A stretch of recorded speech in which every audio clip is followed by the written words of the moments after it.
Bon, ça fait toujours plaisir de voir que les thèmes qu'on essaye de défendre intéressent les gens. Bon, moi je me présente, je suis Louis Dubreuil. Je suis un ingénieur paysagiste quasiment à la retraite et extrêmement amoureux des arbres. Donc j'ai décidé de consacrer le temps que j'ai maintenant pour le temps libre pour militer sérieusement et avec comment dire, raison pour la cause des arbres. Les arbres étant de plus en plus, je ne sais pas si c'est une tendance ou si on s'en aperçoit parce qu'on s'y intéresse plus, mais victime d'un certain nombre de mauvaises pratiques et surtout victime d'une espèce de... J'arrive pas à comprendre vraiment, mais d'une espèce d'animosité d'un certain nombre d'élus. Alors en Corrèze, on sait qui c'est. On sait par contre qu'il y a aussi des élus corréziens, en particulier un certain nombre de maires, qui sont plutôt d'accord avec nous qu'avec le conseil départemental. Mais dans d'autres départements, si vous voulez, vous avez la même chose à d'autres échelles. Vous avez des maires qui rasent des arbres parce qu'il y a un jour une branche est tombée, donc ils enlèvent 60 tilleuls dans un parc, dans la Sarthe, etc. On n'est pas au courant de tout, mais quand on sait des choses, c'est toujours pareil. Donc, et en plus, souvent, ces arbres sont des arbres qui sont, auxquels les gens sont attachés, parce qu'ils ont toujours vécu avec eux, parce que l'arbre, il a l'avantage sur l'homme, c'est de vivre pendant très longtemps, plusieurs générations, et plus il vieillit, plus il devient extraordinaire, plus il devient une espèce de monument vivant, c'est toujours vivant, et donc plus finalement on arrive à s'y attacher. Et ce qui est intéressant de voir, je me suis acheté la semaine dernière un livre sur la peinture et les arbres. Les peintres, ils ne vont pas peindre le bel arbre tout droit, machin, c'est toujours des êtres vivants, un peu torturés, un peu vieillis par l'âge, tout ça. Donc il y a cet aspect-là, l'aspect pittoresque, il est culturel aussi dans notre culture européenne, puisque tout le monde a plus ou moins vu des peintures, des gravures, Dürer, etc. Donc l'arbre est toujours présent quand même depuis un certain temps dans l'art pictural, et donc c'est un support culturel vachement très intéressant. Donc, je ne vais pas être plus long, nous avons reçu donc le CRAC, collectif pour le respect raisonné des arbres corréziens. Donc, ce qui veut dire qu'on n'est pas malade, on ne va pas aller s'attacher à n'importe quel arbre pourri parce que normalement on va le couper parce qu'il est pourri. On s'attache à ce qu'il y ait du respect et de la raison dans le traitement des arbres. Donc ça, c'est une démarche intellectuelle qui est... Vous verrez dans les documents qu'on a produits, il y a une démarche intellectuelle qui se veut fondée sur un certain nombre de principes scientifiques, etc. Bon. Ça, c'est une chose. Donc le CRAC a reçu le soutien d'une grande association nationale qui s'appelle Arbre, dont nous avons l'honneur d'avoir Georges Fetterman, qui est président, et qui est donc un spécialiste des arbres remarquables, puisque l'association Arbre, sa ligne de vie, c'est regarder les arbres, trouver les arbres remarquables, et travailler de concert avec leurs propriétaires pour mettre au point une espèce de labellisation, et c'est quelque chose qui lie, vous voulez, le propriétaire au respect de son arbre, des bons soins, etc. Donc, je vais laisser la parole à Georges, qui va vous présenter un petit diaporama pour expliquer les arbres remarquables, la façon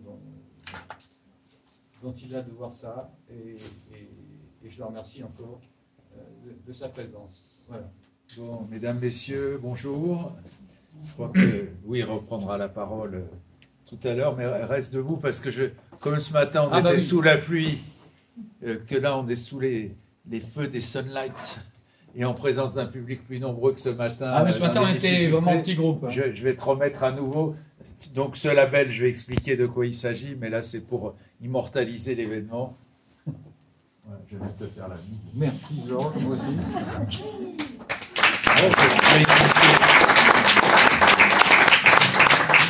Donc j'explique de quoi il s'agit.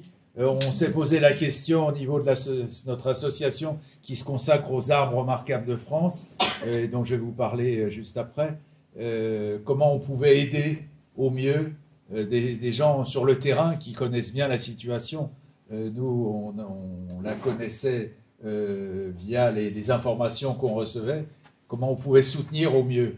Et donc est venue l'idée double d'organiser un moment, le lendemain de la manifestation, c'était bien, comme ça permettait de faire un week-end d'action où l'association Arbre remettait, qui est fait 2 fois aujourd'hui, comme ça c'est bien, je peux le refaire une 3e fois, ce label qui est un label symbolique, puisque normalement on remet le label, vous allez comprendre pourquoi on ne peut pas faire un label réel, concret. On remet un label Arbre remarquable de France ou Ensemble arboré remarquable ici aux propriétaires pour l'encourager à protéger des arbres exceptionnels.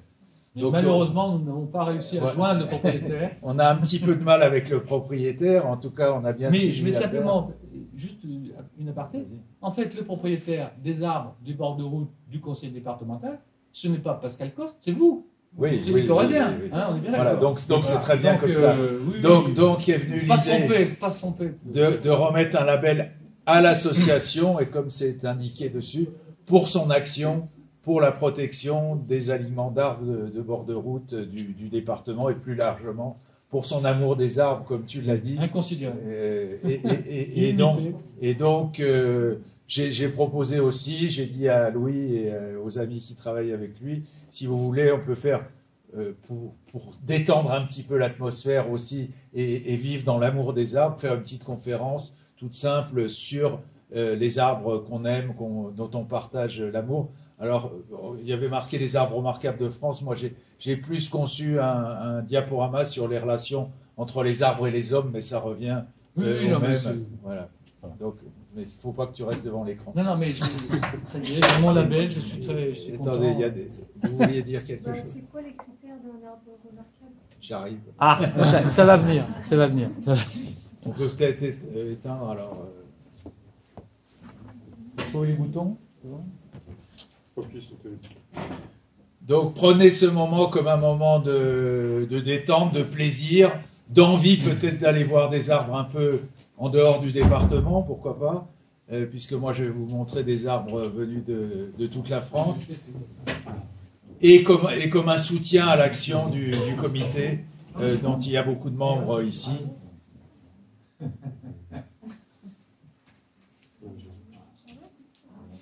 On en discutait ce matin des problèmes d'énergie, on voit bien que ça continue. Un premier exemple concernant des arbres particuliers, des arbres presque vraiment franchement insolites, mais qui font le lien entre les arbres et l'homme.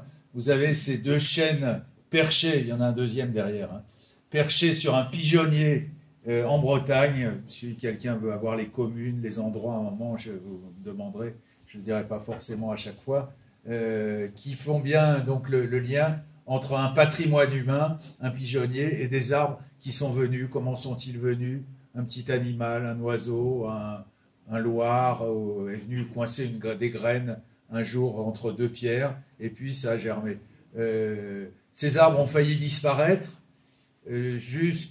Pourquoi? Pour sauver le pigeonnier. La commune s'est dit, on veut conserver ce patrimoine, donc on élimine les arbres, parce qu'ils vont abîmer le pigeonnier. Heureusement, un peu comme vous, le crack à plus petite échelle dans la commune, un de nos adhérents est passé le jour où les arbres devaient être abattus, et a utilisé l'argument fatal: si vous enlevez ces arbres, votre pigeonnier va s'effondrer. Oui, parce qu'ils tiennent. Ce qui est vraisemblable, parce que, évidemment, vous doutez qu'il ne peut pas avoir des racines juste là-haut. C'est quand même à 5 mètres de haut, là. Et il envoie des racines, moi je les ai vues, entre les pierres jusqu'au sol. C'est un truc incroyable. Le pigeonnier n'a pas l'air de mal le prendre. Hein, et donc, aujourd'hui, la commune, peut-être on arrivera à ça en Corrèze, je ferai toujours le lien au cours de cette petite conférence avec votre département, la commune a adopté le pigeonnier et les arbres sur tous les courriers de la ville, dans l'armoirie, et ça c'est une protection parfaite, meilleure que tous les classements administratifs. Vous pouvez nous dire quelle commune? Bégard, la commune, c'est ça? Oui. Bégard, Bégard. Côte d'Armor. Bégard, B-E-G-A-R-D, dans les Côtes d'Armor. C'est un des arbres primés de l'année. Arbre de l'année, oui. Parce qu'il y a nous, on a un label Arbre remarquable de France, et Terre Sauvage, en partenariat avec l'ONF et l'association Arbre, attribue un prix chaque année qui s'appelle Arbre de l'année. Complètement différent des alignements ronds. Alors, il y en a qui aiment, il y en a qui n'aiment pas, mais dans le lien entre le patrimoine contemporain, cette fois-ci, et l'arbre, c'est assez sympa. Moi, j'aime bien ce site. C'est en région parisienne, c'est à Évry, dans l'Essonne, pas Ivry, hein, Évry, dans l'Essonne, que ces tilleuls ont été plantés sur le toit de la cathédrale contemporaine d'Évry. Mario Bottard. Mario Bottard. Mario Bottard, Qu'est-ce qui va se passer quand ils seront très On avance. On pourrait le suggérer pour les centrales nucléaires, non? Ah oui, mais enfin bon. Après, est-ce que c'est une bonne chose? Est-ce que bon, pour l'instant, j'aime bien. Voilà tout ce que je peux dire. Est-ce que à terme, ça tiendra le coup, etc. Alors la question simple, est-ce qu'ils ont été taillés là en boule ou c'est naturel là? Je ne sais pas. Je suppose qu'ils sont. Vas-y. Je suppose qu'il y a quelqu'un qui s'en occupe. Oui, oui, oui. Évidemment, dans les liens entre les arbres et les hommes, la forêt. Vous savez bien, je pense tous, que les forêts françaises, il n'y a plus de forêt primaire. Il faut vraiment aller chercher dans les falaises des gorges du Verdon, de l'Ardèche, etc., pour trouver vraiment des arbres qui n'ont jamais été touchés par les hommes. Mais toutes les forêts françaises sont le fruit d'une exploitation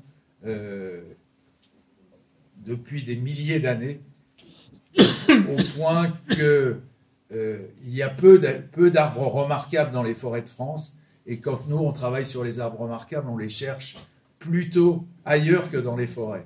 Pourquoi pas sur les bords de route, pour certains d'entre eux, beaucoup dans les villages, beaucoup dans des propriétés. Pourquoi? Parce que les vieux arbres, traditionnellement, on les éliminait. Un arbre, ça devait servir ou être éliminé pour être exploité, ou bien parce qu'il ne servait à rien. Et donc, il y a peu d'arbres qui ont 700 ans, 800 ans, alors que dans les villages de France, on a pas mal d'arbres millénaires dans les communes, sur les places du village, tout simplement. Ici, il s'agit de la célèbre forêt de Tronchet, une des plus connues de notre pays. Alors, il faut savoir que là, à part quelques arbres classés arbres remarquables par l'ONF, on a eu l'exemple ce matin, ceux qui étaient à la balade, d'arbres retenus comme remarquables par l'ONF avec l'alignement de Douglas, du viaduc, des farges. Il y a 10 arbres en forêt de Tronchet qui sont arbres remarquables. Les autres sont l'objet d'une gestion. Après, vous savez qu'il y a beaucoup de discussions sur les formes de gestion discutées et discutables, aussi bien au niveau du privé que de l'ONF. Ici, les plus beaux fûts sont vendus sur pied aux enchères pour faire de la tonnellerie pour les vignobles. Et donc, c'est vendu très très cher. Aussi bien en France pour le cognac et les Bordeaux que dans le monde, au Chili, en Nouvelle-Zélande ou en Afrique du Sud. Les gens viennent acheter aux enchères devant l'arbre tel ou tel arbre. Quand je dis, on peut regarder la photo suivante, un autre exemple de forêt, la forêt de Rambouillet en région parisienne. Il y a un film qui est sorti récemment, c'est un Corrézien qui l'a fait sur le temps des forêts. Il s'excuse, je l'ai rencontré il y a peu de temps, il voulait venir vous soutenir ici, mais il est dans la promotion, si je peux dire, du film, et il n'était pas là ce week-end. Le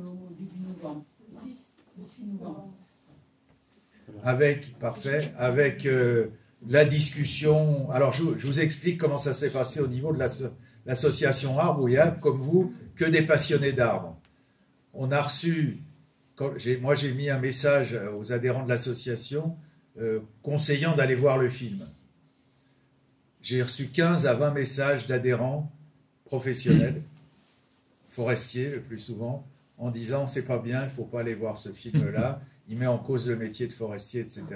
Ce que je vous le dis, moi je l'ai vu le film, et j'ai répondu, avez-vous vu le film? Et personne ne l'avait vu. Simplement circule dans la profession le truc que ça met en cause le métier, et ça c'est vraiment un gros problème. Avant de juger, il y a un truc corporatif qui se fait vis-à-vis du film. Il ne faut surtout pas aller le voir. Et ça porte sur un cas précis que beaucoup connaissent ici, puisque c'est sur le plateau de Mille Vaches, sur les plantations, alors pas des vieux Douglas comme on a vu ce matin, mais des Douglas en série, des sapins, où on sait que biodiversité, il n'y a rien en dessous, le sol, ça l'épuise, etc. Et c'est souvent sur d'anciens pâturages. Donc c'est là-dessus que porte la critique du film, en disant peut-être que ce n'est pas l'avenir de la forêt en France que de gérer comme ça les forêts. Ce n'est pas une remise en cause du métier de forestier. Au contraire, il y a des forestiers qui sont interviewés et qui donnent leur avis dans le film en disant nous, on ne voudrait pas faire comme ça, on aimerait ne pas faire comme ça. Voilà, je voulais faire cet aparté. Dans les forêts extraordinaires qu'il y a en France, si vous avez l'occasion, allez faire un tour un jour près de Reims, pour voir, certains la connaissent peut-être, des oui. La forêt de hêtres tortillards, les faux de Verzy, avec ces arbres tordus. Vraisemblablement, je l'ai mis ici, pourquoi, que je vous ai dit les arbres et les hommes, il y a un lien entre ces arbres et les hommes. L'aspect naturel, c'est que probablement il y a eu une mutation génétique qui est apparue, comme c'est le cas en différents endroits de France, et aurait modifié le système de croissance de l'arbre, le faisant redescendre au lieu de remonter. Vous voyez, les branches ont tendance à redescendre et à former des grands parasols. Après, des arbres comme ça dans la nature n'ont que très peu de chances de survie. Pourquoi? Parce que les autres sont plus grands qu'eux, ils leur font de l'ombre, et eux, ils crèvent naturellement. Et donc, on pense que peut-être des moines sont intervenus pour protéger cet ensemble d'arbres qui seraient apparus de manière spontanée. Il y en a quelques-uns dans d'autres forêts en France, notamment pas loin d'ici, en Auvergne. Il y a quelques tortillards sur les flancs si vous prenez l'autoroute et vous allez vers la chaîne des Puys, vous vous retrouvez sur le puits des Goules, ceux qui connaissent, voilà, près du col des Goules. Et là, il y a quelques tortillards qui sont apparus, semble-t-il, spontanément. Et donc, des moines les auraient préservés. Après, ça repousse la question, pourquoi est-ce qu'ils les ont préservés? Et là, je m'arrête là, parce que on n'a pas la réponse. On regarde d'autres exemples. Évidemment, les arbres de pâturage, comme ceux-ci qui ont été photographiés en Bourgogne, je les aime bien aussi parce qu'ils se respectent. Vous avez respect, hein, Louis, dans le nom des... Les arbres le font très bien. Beaucoup ont remarqué ça. Quand on voit... De loin, on voit un gros arbre, et puis on s'approche, on lui voit 2 pieds. On voit 2 troncs en dessous. Et en fait, le feuillage de l'un ne va pas vraiment à l'intérieur de l'autre, et les arbres se respectent l'un l'autre. Après, il y a aussi de la concurrence dans le monde des arbres, et on en parlait un petit peu ce matin dans le véhicule là où on circulait. La mode, suite au livre allemand de Peter Wolleben, La vie secrète des arbres, et le film L'intelligence des arbres, etc. Et pour le grand public, est venu dans la tête, et les médias répercutent ça, les arbres s'aiment, les arbres se respectent, se parlent, etc. À mon avis, il faut se méfier de cette anthropisation des arbres, c'est-à-dire de les comparer à nous. Je pense que c'est une erreur, pour une raison très simple, c'est que Homo sapiens, nous, on est là depuis 80 000 ans, mais peut-être 100 000 ans maintenant, on dit aujourd'hui. Les arbres sont là depuis des centaines de millions d'années. Donc s'il y avait une comparaison à faire, c'est plutôt nous par rapport aux arbres. On y va. Là, on s'échappe un peu des relations avec l'homme, avec des vieux arbres comme ce vieux chêne. Les arbres, qu'ils soient remarquables ou non, on l'a vu ce matin avec des gros hêtres puisqu'on était sur la route des hêtres, tout près d'ici. On a vu des trous dans les gros hêtres, des branches cassées, des choses comme ça, qui sont des réservoirs biologiques formidables. Chacun de ces vieux arbres est un écosystème, ou plus jeune parfois, est un écosystème à lui tout seul, qui sert de réservoir à bon nombre d'oiseaux, d'insectes, et donc de ce point de vue-là, joue un rôle considérable dans les milieux naturels. Ici, il y a une chouette qui habite dans ce vieux chêne de Sologne, et il y a même un renard qui a fait son terrier au pied de l'arbre. Je ne sais pas comment ils cohabitent, renard et chouette, ça pourrait être le corbeau et le renard. Ou bien cet arbre pyrénéen ici, ce grand chêne qu'une famille paysanne a décidé de conserver. Peut-être dans d'autres cas, beaucoup de gens l'auraient fait disparaître en disant il ne sert plus à rien. Mais il sert beaucoup, cet arbre. Le tout, c'est qu'il ne sert pas à l'espèce humaine, sauf pour des raisons esthétiques, mais par contre, il sert à beaucoup d'êtres vivants pour habiter, comme je vous le disais. On va revenir au lien entre les arbres et les hommes, avec quelques alignements, puisque c'est ce qui vous réunit aujourd'hui, et que ceux-ci sont menacés dans leur beauté sur les routes de Corrèze. Ici, un alignement de pins, ou bien le suivant, un classique alignement de bord de route dans le Lot-et-Garonne. Alors, ce dont on est sûr, beaucoup d'entre vous le savent, on en parlait également dans la matinée, là, c'est qu'on est sûr aujourd'hui que des arbres comme ceux-là, alors là, je vous ai dit, la mode est de dire c'est qu'ils se parlent, c'est pas la bonne formule, ils communiquent entre eux par les racines, et on est sûr aujourd'hui qu'ils échangent des substances par les racines. On a vu dans l'alignement de Douglas du viaduc ce matin des arbres morts qui sortent, donc coupés, morts, qui arrivent à se protéger et à s'envelopper d'écorce, c'est-à-dire qu'ils continuent à avoir de l'activité alors qu'ils n'ont plus de feuilles et qu'ils sont complètement morts. Ça veut dire quoi, en toute logique? C'est que les voisins, les arbres voisins, transmettent de la matière minérale et de l'eau et de la matière organique peut-être qu'ils ont fabriquée à l'arbre mort pour l'aider parfois à redémarrer. On voit ça quand la platane a été coupée au milieu d'un alignement. Vous avez le platane qui fait des repousses et il y a de fortes chances qu'il soit aidé par ses voisins à le faire. Donc en ce sens-là, il y a une communication, c'est-à-dire un échange de matière entre les arbres au sein d'un alignement, d'où, en liaison avec ce qu'on disait, avec le but de la journée aujourd'hui, le fait de respecter ces alignements aussi dans ces données-là, y compris en ville. C'est-à-dire qu'il ne faut pas faire n'importe quoi. Vous savez, des fois, on voit des arbres plantés au milieu du bitume, carrément, avec un sol hyper tassé. C'est catastrophique pour les arbres. On en regarde encore un. D'autant plus qu'ici, dans ce parc de Château, comme partout ailleurs, non seulement vous avez les racines qui communiquent entre elles, mais avec la complicité des champignons. Vous avez peut-être lu des choses là-dessus. On estime que les filaments mycéliens des champignons multiplient par 100, peut-être par 1000, la capacité d'absorption d'un arbre et les capacités d'échange entre les arbres. Donc certains en viennent même à dire qu'un alignement comme celui-là, à cause de toutes ces jonctions-là, plus les champignons qu'il y a avec, fonctionnerait comme un seul être vivant, ou bien comme un ensemble de fourmis, vous voyez, dans une fourmilière, qui deviennent presque à elles seules un seul être vivant. Après, ce ne sont que des définitions humaines, et comme on le dit à chaque fois, et que Francis Allais le dit à chaque fois qu'il intervient, de nos raisonnements, là, les arbres s'en fichent. Eux, ce qu'ils demandent, c'est à rester tranquilles et à pouvoir mener leur vie d'arbre. Ici, là, j'étais en Charente-Maritime, non, en Charente, pardon. En Charente, où il y a un propriétaire bienveillant vis-à-vis des très beaux arbres qu'il a dans sa propriété. Et je vois cet alignement-là à l'extérieur de sa propriété. Je lui dis, parce qu'il voulait qu'on attribue le label à certains arbres dans sa propriété.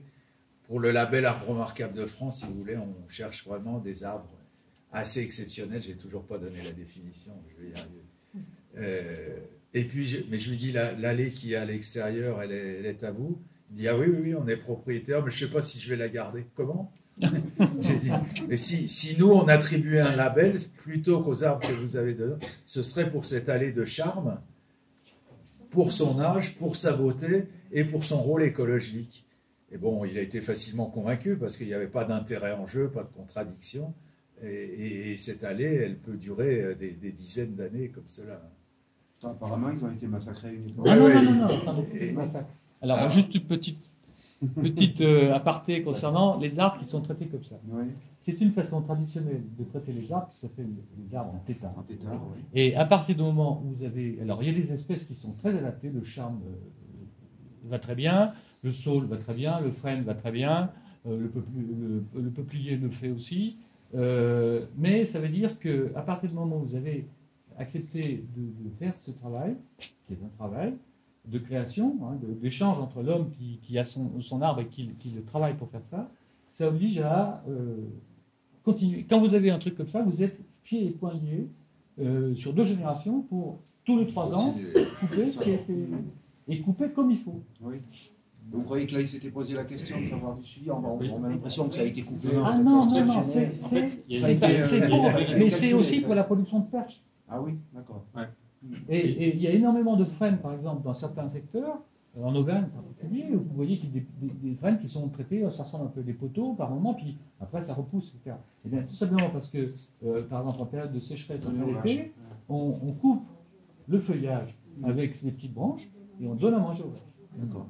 Donc, c'est, si vous voulez, c'est une ambiguïté qu'il faut lever, parce que quand on parle des beaux arbres, en général, on parle de beaux arbres en forme libre, qui n'est jamais forcément libre, mais qui est plutôt libre. C'est-à-dire que l'arbre pousse, il exprime tout son génome sous une forme en liaison avec son environnement, parce que le chêne de plein champ, il va devenir énorme, comme ça. Le chêne à troncer, il monte à 20 mètres. Vous voyez, donc c'est les mêmes plantes. Et donc, après, dans les pratiques traditionnelles de l'agriculture, ça, on peut considérer que c'est de l'agroforesterie. C'est-à-dire que ce qu'on appelle les trognes, ou des tétards, ça correspond à un mode de relation entre l'arbre et les paysans qui les ont travaillés pendant des générations. Et donc, il ne faut pas du tout regarder ça comme un massacre, comme une mutilation, etc. La mutilation, ici, ça serait que quelqu'un vienne avec une tronçonneuse couper ce qu'on appelle les têtes de chat. C'est-à-dire qu'on vienne couper en dessous des... Ça, c'est une tête de chat.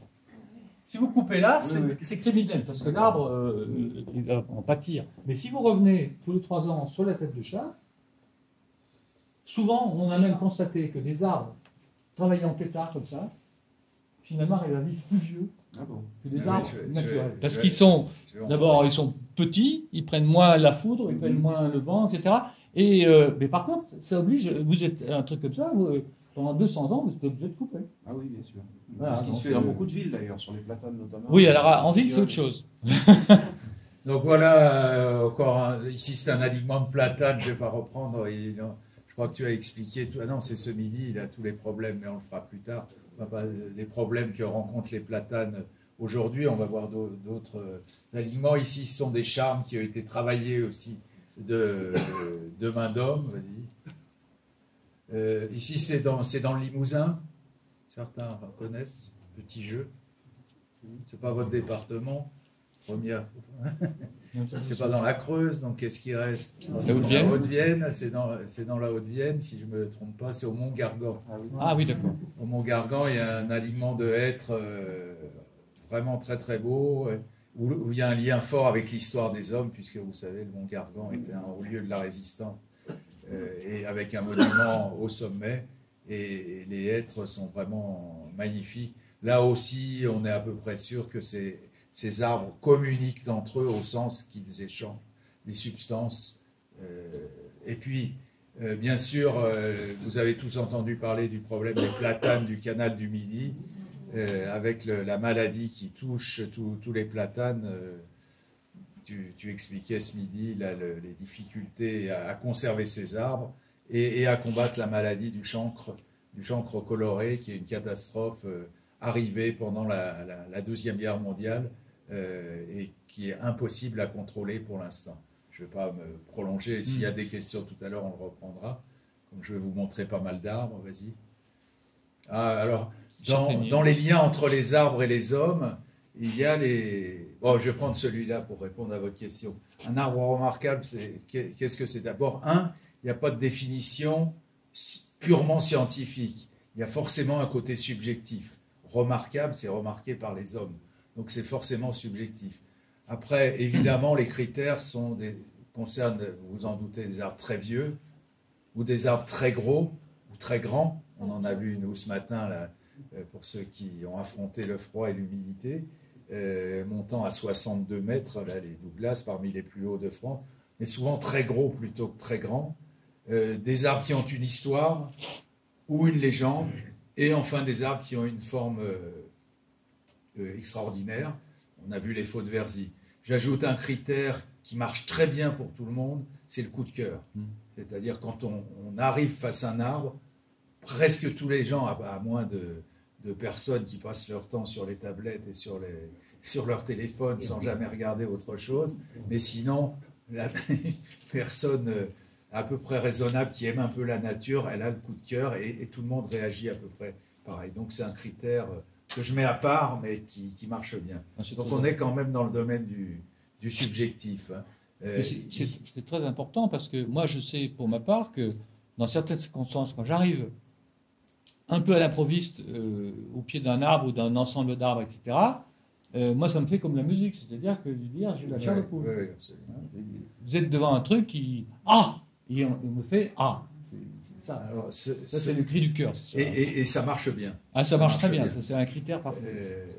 Donc, pour vous donner un exemple, actuellement, la région Île-de-France fait tout un travail intéressant de recenser les arbres remarquables, peut-être de relabelliser certains arbres, mais avec un objectif qui nous intéresse, c'est-à-dire obtenir un classement de la région en tant que patrimoine. Et moi, le fait qu'ils relabellisent les arbres qu'on a déjà labellisés, c'est pas très passionnant de recommencer ce qui a déjà été fait. Mais par contre, si ça débouche sur un classement au niveau de la région qui protège les arbres comme patrimoine, notre ambition, nous, Association Arbres, c'est de le faire savoir partout. Et ça concernerait aussi des alignements particuliers à préserver absolument pour que ça serve d'exemple. Donc je les encourage vivement. C'était le cas il y a 2 jours encore, celui qui s'en occupe. Vas-y, parce que nous, on pourra utiliser ça comme exemple. Voilà un arbre typiquement coup de cœur. Il a failli disparaître. C'est un Sophora du Japon qui s'est couché il y a une 60aine d'années. Il est tombé. Il aurait dû être éliminé parce qu'il gêne le passage, parce que au lieu d'avoir un arbre tout droit vers le haut, c'est un arbre qui s'est couché, on ne voyait plus qu'un tronc, etc. Et puis il s'est mis à marcoter, vous savez, à faire des racines, à s'enraciner au sol, et puis à continuer à repousser, à s'enraciner, au point de donner un monument extraordinaire. Et les Sophoras, cette année, ils ont particulièrement fleuri, et donc il y a eu des floraisons extraordinaires. Et alors là, c'est vrai qu'on a moins d'insectes qu'il y a quelques années, et c'est une catastrophe. Mais là, je peux vous dire que ça bourdonnait autour des fleurs de Sophora. C'était un spectacle aussi bien visuel que sonore. Et donc là, on a un arbre remarquable. Il a été, Jérôme Hutin, spécialiste des arbres de Dordogne, j'en profite pour le présenter, et du Périgord et de la planète entière. Pourquoi je t'ai cité? Parce que je ne sais pas pourquoi tu parlais de moi. Je ne sais plus, j'ai perdu le fil. En lien avec le Sophora, qu'est-ce que tu peux dire? En lien avec le Sophora, je ne sais plus. Le lien avec le Sophora. Non, je ne sais plus, ça va me revenir. Peu importe. Donc, pour faire le lien avec les hommes, les Sophoras font partie, en tout cas, des arbres qui ont été introduits relativement récemment sur notre continent et notamment en France, et donc ils ne peuvent pas être âgés, pas être très très âgés. Quand je dis très âgés, c'est-à-dire avoir 500, 600 ans, très souvent, et Jérôme ou Louis peut-être ont eu des gens qui les ont appelés pour signaler des arbres. J'ai un cèdre qui a 500 ans chez moi, ou bien un séquoia, oh il a au moins, je ne sais même pas s'il n'est pas millénaire. Et donc quand on connaît les dates d'introduction de ces arbres, on sait que c'est relativement récent, 2 siècles maximum. Pour les platanes, un petit peu plus, 4 siècles, mais même les marronniers, considérés comme des arbres bien de chez nous, 4 ou 5 siècles, guère plus, bon, bah, ça ne peut pas être des arbres très très vieux. Et je regarde quelques exemples. Pardon, la question, justement, quand tu dis très âgé, si on prend le... C'est pas en pensant à toi que je disais très âgé. Hein? Non, mais c'est 51. Et le platane a commencé, pour certains, en Turquie, c'est 3500 ans. Oui, oui, bien sûr. Non, mais d'Orient. je parle de l'arrivée. Ouais. Je parle de l'arrivée de hybride. l'Europe. Alors regardez. La question, c'est est-ce qu'en France, il pourrait arriver à cet âge-là, si on les laissait tranquilles, maintenant? Ah bon, on n'en sait rien. Est-ce que c'est un hybride qui a été créé? Ma réponse est probablement oui. Probablement oui, mais On fera le point plus tard. Avec, oui, rendez-vous dans 1000 ans. Mais on a quand même des platanes en France qui atteignent les 500 ans et qui marcotent. Il y a le platane de Diane en région parisienne.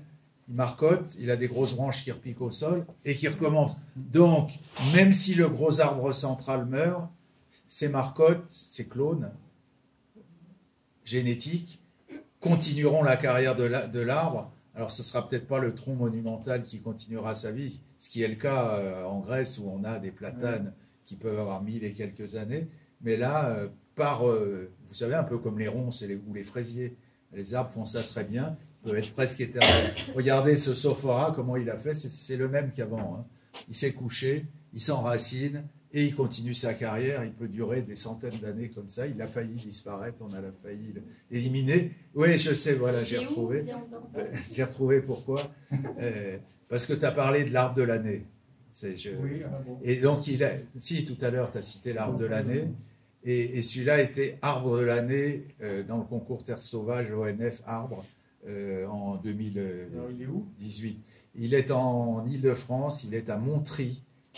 Près de, c'est paradoxal, près de Disney,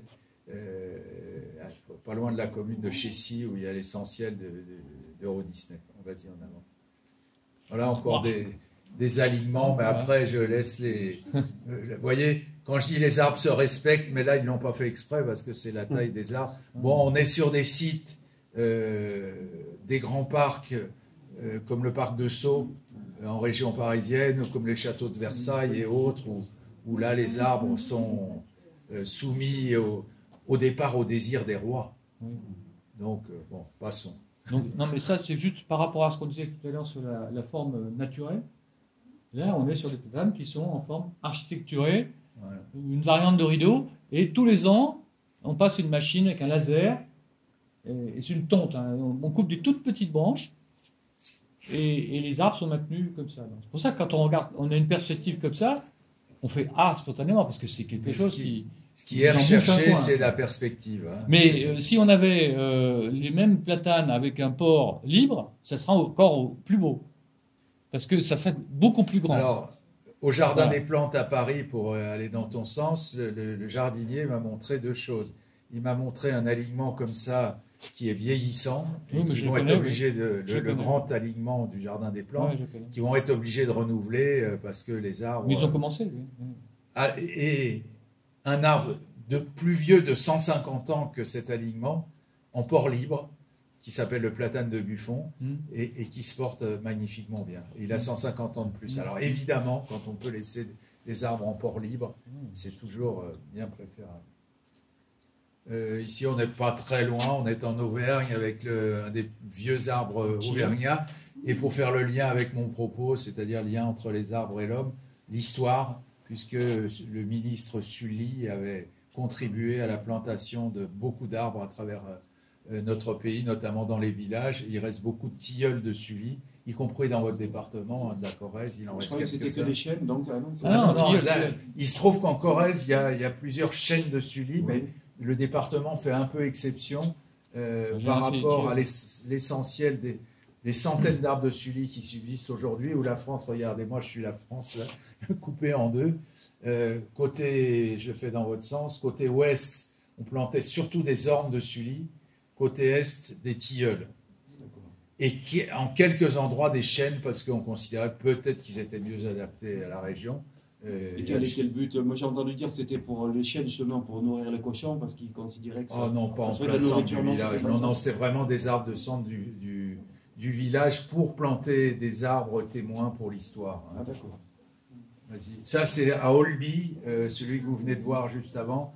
Olby, au pied de la chaîne des Puits, en venant d'ici, en allant entre la chaîne des Puits et Clermont, si vous voulez. Et puis ici, c'est dans le Limousin aussi. Alors, personne ne l'a jamais croisé.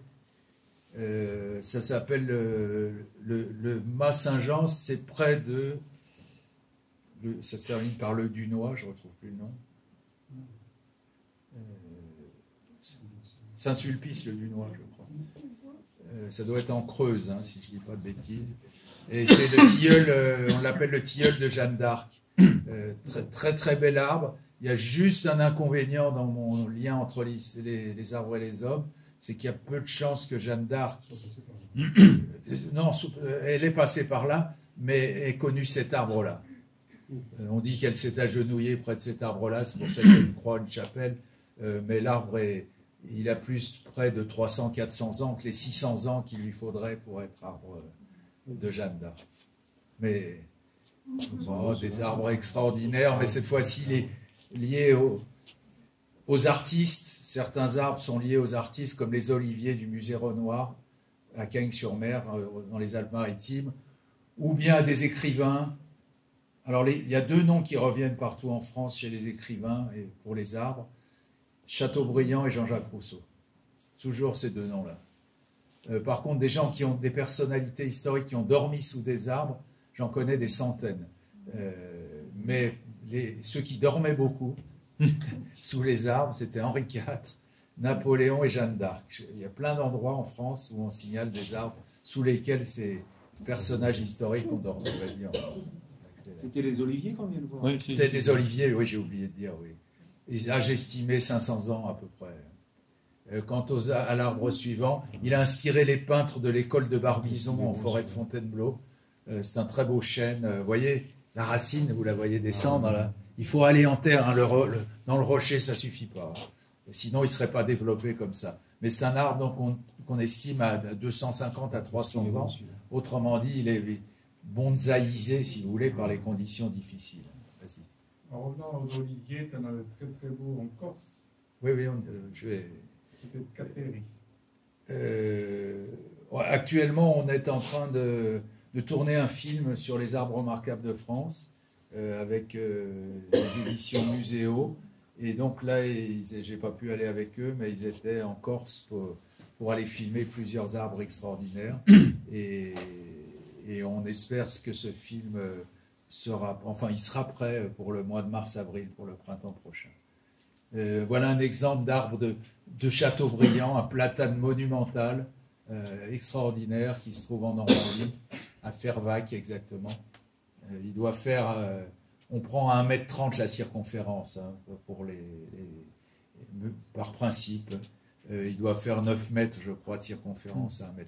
Et à la base, n'en parlons pas. Hein. À la base, des fois, les gens nous envoient un truc en disant on a un arbre de 16 mètres de circonférence, et vous l'avez mesuré à quelle hauteur? Ben oui, la norme, c'est de dire 1,30 m. Voilà, maintenant, dans les liens, ça va rejoindre ce que disait Louis tout à l'heure.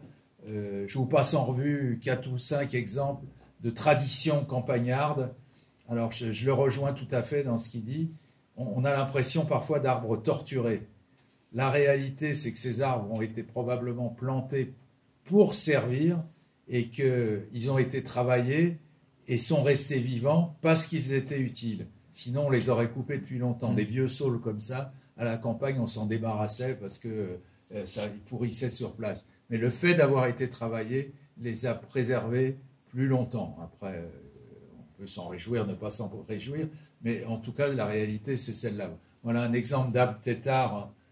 Donc, je ne redonne pas l'explication. Hein, il a décrit comme on faisait une tête tous les 3 ans à peu près en coupant les jeunes branches de l'arbre. Et puis celui-là était sans doute oublié, comme c'est souvent le cas dans les campagnes de France, faute de paysans, tout simplement. Fait. Alors, le problème avec ces arbres-là... Qu'est-ce qu'on faisait des branches du saule? Pour couper des perches du saule, Pour les vaniller, c'est aussi. Non, des perches. Des perches pour faire tout un tas de choses avec des perches en du bois. petit bois. Hein, du bois, du chauffage. Et messieurs, pour les paniers, oui. Non, mais c'est un saule mais les grosses branches de perches. Et où c'est qu'on... Il m'interroge. Bon, mais dis-le directement au lieu de m'interroger. On fait l'aspirine avec le saule. Ah oui, non, mais d'accord. Ouais, mais si attends, si je dois expliquer tout, je vais le dire autrement, si je dois dire tout ce que je sais, sur chacun des arbres, On va y vous êtes passer là la encore nuit. pendant 6 mois. Hein. Non, mais juste par rapport à des arbres comme ça, qui ont été oubliés. Je ne vais jamais arriver au bout Non, de mais mes juste- enfants. Non, mais juste, je veux pas que c'est ce une soit image trop long, intéressante. hein. C'est le paradoxe que soulevait monsieur, c'est-à-dire que normalement, des têtards, on doit les continuer. On doit les continuer. Et ce sol-là, il va continuer à pousser, et tout ce qui va lui arriver, c'est que finalement, il va se renverser parce qu'il y aura trop de Bah poids oui. en haut. Bah oui. Et donc, le paradoxe, c'est qu'il faudrait effectivement couper, et on peut couper des grosses Oui. branches de saule, c'est pas un problème. Mais il faudrait qu'effectivement, la trogne doit être Avec pérennisée. un seul aléa, la question est qui le fait? Le propriétaire. Parce que, bah oui, d'accord, mais il faut qu'il y ait encore des paysans pour, Ah oui, oui, oui, non, mais bien pour le sûr. faire. Voilà un alignement de frêne tétard en bord de Loire. Vous voyez comment ils ont redémarré. Bon, ben là, ils ne sont plus travaillés comme ils l'étaient. Et ils vont être dépérissants parce qu'ils ne seront plus travaillés. On avance. Ici, dans les Deux-Sèvres, moi j'adore ces arbres-là, des bonsaïs qui poussent sur les bonsaïs, entre guillemets. Hein, en fait, c'est les bonsaïs qui ressemblent à des arbres comme ça, et non pas l'inverse. Des arbres avec des circonstances très difficiles, et en même temps travailler, parce que quand on va à cet endroit-là, dans les Deux-Sèvres, on voit à côté des petits tas de bois.